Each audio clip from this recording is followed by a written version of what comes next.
ទីបំផុតបរោះភីងអាចធ្វើបានហើយអត់ដេកទេរងចាំអ៊ីវិនថ្មីអត់ដេកហ្មងចាំអ៊ីវិនថ្មីតែបើយកបងលេងហើយឥឡូវហ្នឹងវាក្រសួងខ្ញុំវាក៏អស់ដែរអញ្ចឹងមានតែទិញបែនហ្នឹងហើយទីបំផុតយើងបានដល់យើង1000ជាងបរោះភីងមិនអើយភ្នែកអត់ដេកអញ្ចឹងភ្នែកបរោះភីងខំទៅប្រហែលថ្ងៃនឹងខំដែរបានដេកជាមួយពេទ្យហើយជួបពេទ្យភ្នែកលើកនេះបើមិនស្ដីឲ្យទេក៏ជេរម៉ែដែរលេងមកណាម៉ោង1ម៉ោង2បានដេកណោះអត់ដែរបរោះភីងសន្យាខ្លួនឯងខែថ្មីនេះបរោះភីងឈប់ធ្វើជាថោកទាបចឹងទៅហើយព្រោះអារម្មណ៍ថាភ្នែកស្វាងដំបងគាត់ថាទូរស័ព្ទខូចតែមិនខូចអីបរោះភីងភ្នែកវាស្វាងចង់ងាប់អូខ្ញុំចាំពីសម្ដីពេទ្យមើលគាត់និយាយថាអូនខំទីទៀតជាបានពាក់បន្តាយបើអូណាគេនិយាយធ្វើចឹងទេ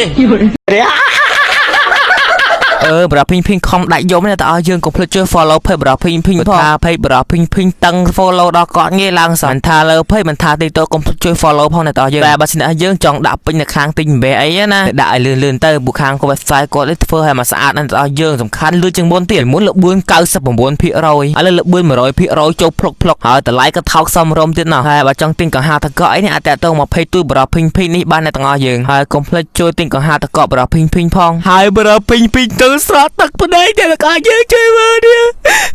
តែផលដាច់យកបានហើយ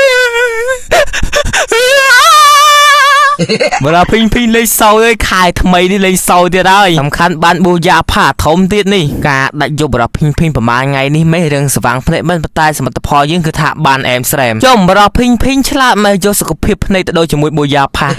សំខាន់យើងចាប់មិញភ័ណ្ឌខ្ញុំជីកបានហើយឥឡូវទុកអោខែក្រោយហ្មងតោះធ្វើលើនេះរៀងស្អាតដែរអ្នកទាំងអស់យើងខ្ញុំតែមិនឃើញបូយ៉ាផាមួយរៀងស្អាតគ្រាន់បានតែបើចុះស្រែវិញខ្ជូតយកហ្មងចំណងវិកលីផារៀងស្អាតទាំងអស់បើតែអាបូយ៉ាផានេះក៏រកឃើញស្អាតណាស់តែចង់ចាប់រហូតហ្នឹងយើងត្រូវតែចាប់ចាំបាច់ត្រូវតែចាប់រកអ្នកទាំងអស់យើងព្រោះថាប្រភេទភេងជាអ្នកក្រ